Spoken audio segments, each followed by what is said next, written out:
I personally don't like doing an incline press and a shoulder press in the same workout. Instead, you should probably split them up onto different workouts to reduce redundancy. You see, the incline press is going to train quite a bit of that front delt since you are going into higher degrees of shoulder flexion. And of course, the delt press is also going to train quite a bit of front delt. And if you do press out in front of your body in the sagittal plane, it's going to look a lot like an incline press. So while it's not completely redundant to do these movements back to back, it's probably a better idea to split them up and maximize your efficiency. Instead of doing an incline press and a delt press on the same workout, you might like to do a delt press and a pec deck, or a delt press and a flat press, or an incline press and a pec deck. There are plenty of combinations you can use, and of course it's not completely redundant. I personally just think there are more efficient combinations that we can use to maximize our efficiency in the gym.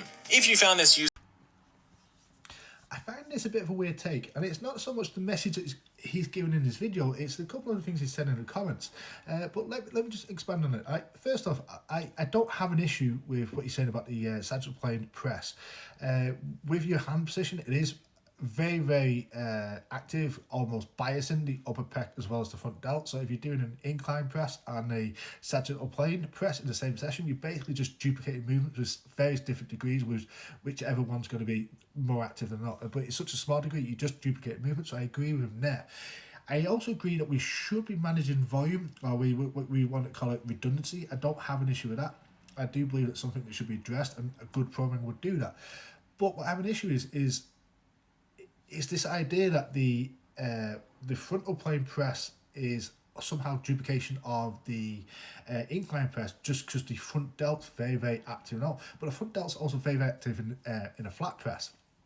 But in his comments, he says he doesn't have an issue with still doing side laterals in the same session as an overhead press, even though the side delt, the mid delt, sorry, is just as active as the front delt in an overhead press. So this idea of like reducing redundancy doesn't really make much sense. And then when you go into his recommendations, number 2 and number 3, there's still quite a lot of redundancy there. I mean, like, the delt press is front delt heavy, the flat press is still very front delt heavy.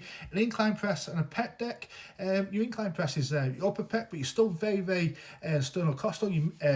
Like your pec major, it's still very, very heavy there. So there's still redundancies there, so I don't really get the idea of what you're trying to get. If it's just about reducing the volume of the front delt, don't do an overhead press and do a side lateral instead. That would make more sense. The only thing that makes sense here is the delt press and the pec deck. And what I find interesting in it is how far do we take this? Then, like, do you not train any triceps in terms of the